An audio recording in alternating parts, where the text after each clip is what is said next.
ఈ కలెక్టరేటు నట్టనడి నగరంలో పెట్టాలని ప్రజలు కోరుకుంటే దాని ఊరికి 3 కిలోమీటర్ల దూరం తీసుకుపోయి ఒక ప్రైవేట్ వెంచర్లో పెట్టి ఆ ప్రైవేట్ వెంచర్కు ప్రభుత్వ సొమ్ముతో రోడ్ వేసి ఆ ప్రైవేట్ వెంచర్లోంచి ఒక 25 ఎకరాలు 25 లక్షలకు పర్ ఏకర్ కొని ఏంటంటే ఇప్పుడు ఇన్ని జిల్లాలు తిరిగినా కదా నేను ఎక్కడ 25 లక్షలు రైతులకైతే ఎక్కడ కూడా ప్రాజెక్టులలో భూములు పోయిన రైతులకు బీఆర్ఎస్ ప్రభుత్వం 25 lakhs ఇయలే.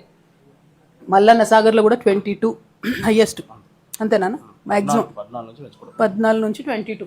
ఓ సూర్యాపేట స్పెషల్ మరి మా జగదీష్ అన్న కాబట్టి ఆడ 25 లక్షల ఎకరం ఒక్క ఎకరానికి 25 లక్షలు ఇచ్చి 25,000 ఎకరాలు తీసుకొని దాంట్లో కలెక్టరేట్ కట్టినాక ఏమైంది ఇక మళ్ళీ జగదీష్ అన్న ఫ్రెండ్స్ మస్తు మంది ఇన్వాల్వ్ అయ్యి ఆ 300 ఎకరాలు దాని లేఅవుట్ని 500 ఎకరాలు చేసుకొని భారీ ఎత్తున చాలా కుంభకోణం జరిగింది. ఇది ప్రజలు గమనిస్తున్నారు. ఈ ఉత్తమ్ కుమార్ రెడ్డి జగదీష్ రెడ్డి గారు ఫ్రెండ్స్ కాబట్టి ఆయన ఎంక్వైరీ చేయడం మనం చూడడం అది కాదు ఇది పోదు, కానీ ప్రజాకోట్లో మాత్రం ప్రజలకు తెలియాలని ఈ విషయాన్ని నేను చెప్తా ఉన్నాను. ఎందుకంటే చాలా తీవ్రమైన అవినీతి జరిగింది కలెక్టరేట్ కట్టే టైంలో. ఆ విషయాన్ని సూర్యాపేట జిల్లా ప్రజలు గమనించాలని చెప్పి నేను కోరుతా ఉన్నా.